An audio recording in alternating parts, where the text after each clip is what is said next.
Juan Nepomuceno Carlos Pérez Rulfo Vizcaíno.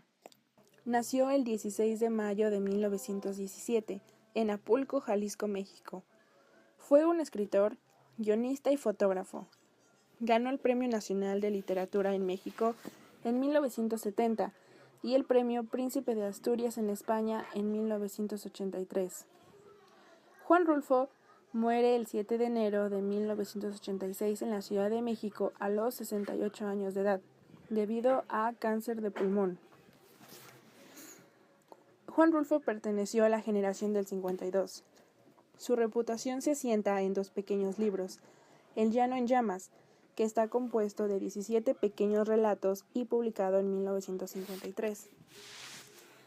En sus obras se representa una combinación de realidad y fantasía cuya acción se desarrolla en escenarios mexicanos, y sus personajes se representan y reflejan el tipismo del lugar con sus grandes problemáticas socioculturales entretejidas con el mundo fantástico.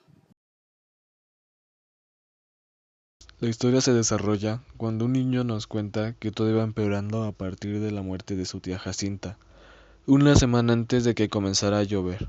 La lluvia había comenzado el sábado cuando la enterraron. Esta había hecho crecer el río de aquel lugar, llevándose la vaca de su hermana Tacha.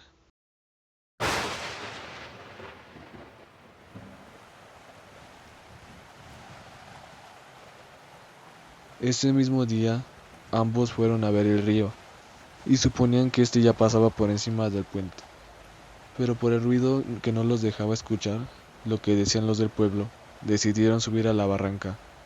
Y ahí fue donde se enteraron de que la vaca serpentina se la había llevado la corriente.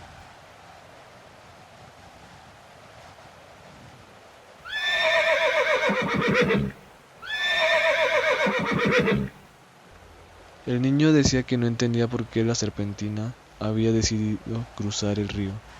Lo único que suponía era que había estado dormida cuando eso sucedió, e imaginó que pudo haber estado bramando o intentando salir, pero no lo logró.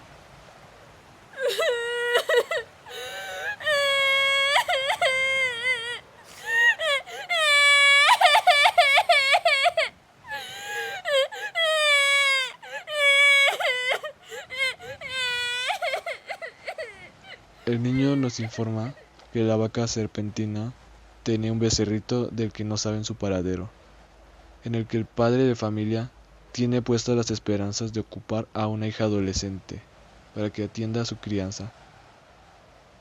No asienta la pobreza, ni se deja arrastrar del mal ejemplo de sus dos hermanas mayores, que desde pequeñas les dio por andar con hombres de lo peor, que les enseñaron cosas malas, y que acabaron fuera del hogar, entregados a la prostitución. La preocupación de su papá y de su mamá es que ahora Tacha se quedó sin nada, y ahora está condenada a una vida de prostitución, el mismo camino que ya han tenido que tomar sus dos hermanas, porque es más difícil que ella encuentre un hombre que quiera casarse con ella, ya que suponen que si ella tuviera la vaca, más de alguno se animaría a esposarse con ella, con tal de hacerse dueño de aquella vaca. Tan importante en esta historia es el medio ambiente de pobreza en el cual se encuentra Tacha, ya que el río se convierte en una especie de monstruo que produce un estruendo como si fuese un gigante que ruge y destruye todo en su camino.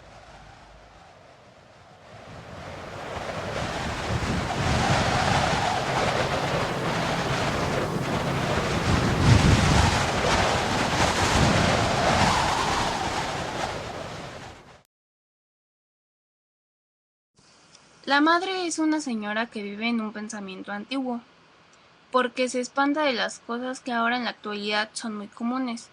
Sus dos hijas mayores le salieron un poco difíciles, en el aspecto que querían andar con todos los hombres del pueblo y hasta se llegaban a involucrar íntimamente con ellos. La madre se intentaba acordar de su familia y según ella, desde su abuela nadie había salido así. Casi todos los días la madre pensaba en qué error había cometido o cuál había sido el pecado que ella había cometido para que sus hijas salieran así. Pero el único motivo era porque ellos eran muy pobres y por esa razón las llamaban pirujas.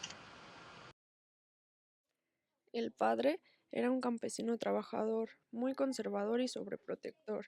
Se preocupaba demasiado por el futuro de Tacha. La tía Jacinta lamentablemente muere cuando apenas si comienza esta historia, pero su muerte marca el inicio de la inundación del pueblo. Las hermanas eran las más grandes. Conforme fueron creciendo, les dio por andar con hombres malos, que les enseñaban cosas de lo peor. A consecuencia de esto, su papá las corrió de la casa y se cree que se fueron a Yutla.